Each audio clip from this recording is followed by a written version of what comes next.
She is the Valier responsible for most of the light within the world itself. She is the Lady of the Stars, most revered by the elves, and of all the Valar, she is the most feared by Morgoth. Today on Nerd of the Rings, we cover Varda Elentári. Even before the music of the Ainur, in which Melkor sows his discord, Varda saw Melkor's mind and despised him. And in turn, Melkor feared and hated Varda most of all the Valar, for she was most associated with light, which Melkor himself was unable to control. In the first war between Melkor and the Valar, as manwe fights Melkor for the control of Arda itself, Varda descends to Arda to stand alongside her husband. Though Melkor prevailed for ages and ruined many of Aule's works in the process, the vala Tulkas would descend in the Valian year 1499, and his mighty laughter causes Melkor to flee beyond the walls of night. Thus, after over 14,000 of our own years, the Valar are left to complete the work of forming Arda. In the Valian year 1900, Aule constructs the two lamps, and Varda fills them with light. They would light the world until the Valian year 3450, when Melkor throws down the lamps and brings mass destruction to the world.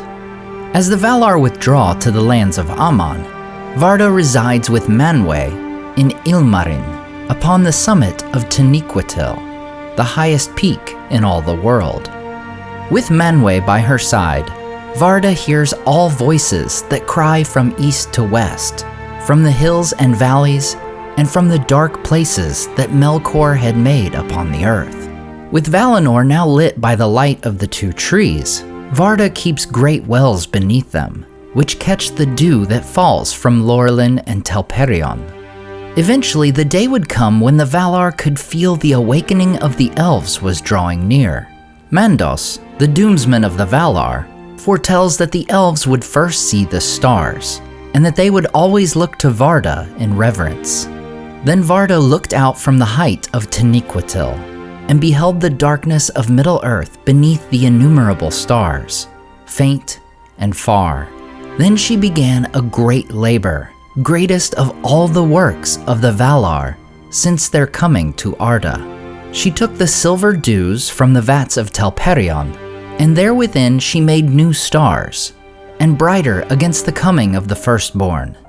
Wherefore she whose name out of the deeps of time and the labors of Ea was Tintale, the kindler, was called after by the elves Elentári, queen of the stars.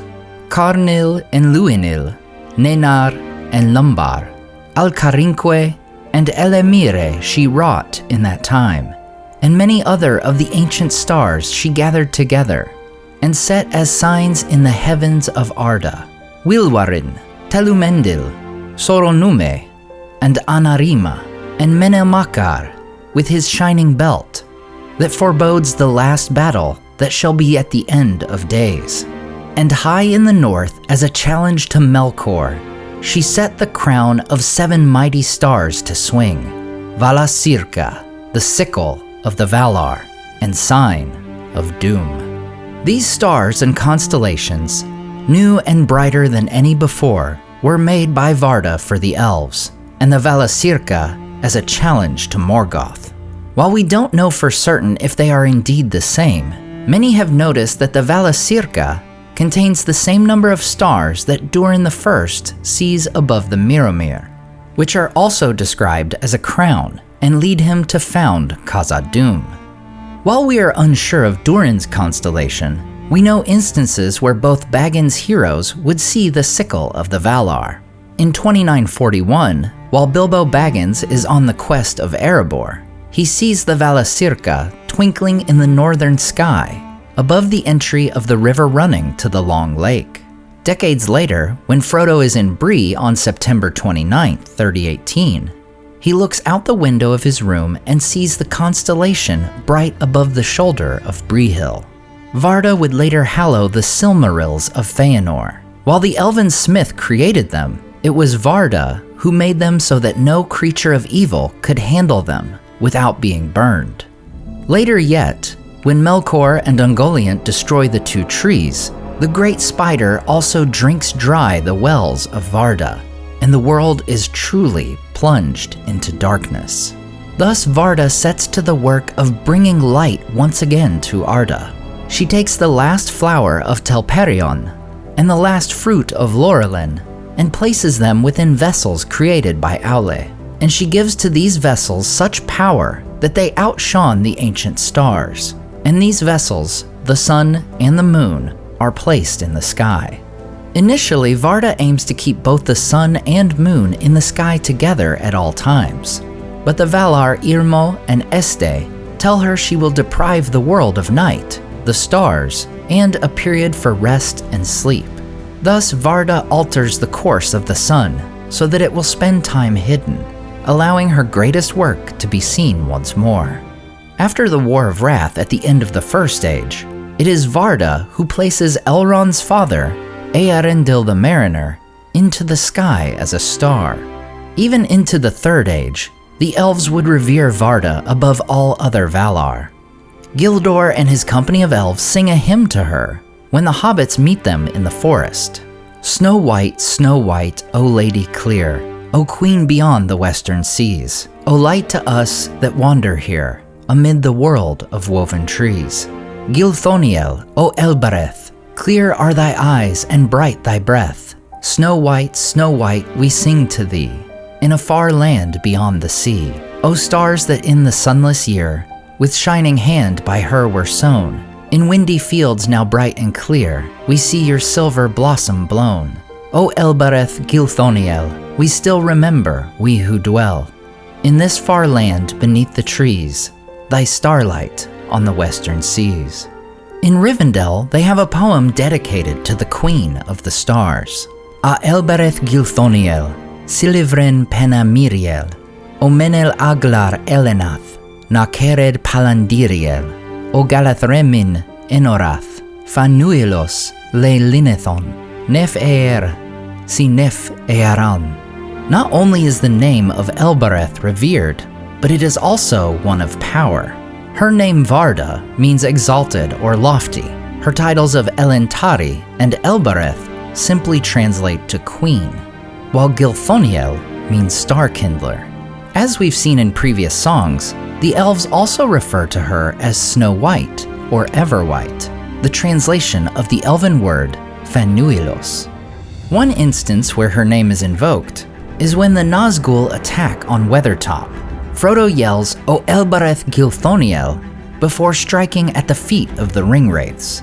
Later, Aragorn would tell him that Frodo's strike did nothing more than cut the Nazgul's garments, and more deadly to him was the name of Elbereth. And when Frodo, upon Glorfindel's horse, Asfaloth, stands in defiance of the Nazgul at the river Bruinen, he cries, By Elbereth and Luthien the Fair, you shall have neither the ring nor me. But perhaps the most moving and powerful invocation of Varda's name would come much later in The Return of the King, when Samwise Gamgee faces overwhelming odds. Even as Sam himself crouched, seeing his death in Shelob's eyes, a thought came to him, as if some remote voice had spoken, and he fumbled in his breast with his left hand, and found what he sought. Cold and hard and solid it seemed to his touch in a phantom world of horror, the phial of Galadriel. Galadriel, he said faintly, and then he heard voices far off but clear, the crying of the elves as they walked under the stars in the beloved shadows of the Shire, and the music of the elves as it came through his sleep in the halls of fire in the house of Elrond. Gilthoniel a Elbereth. And then his tongue was loosed, and his voice cried in a language which he did not know.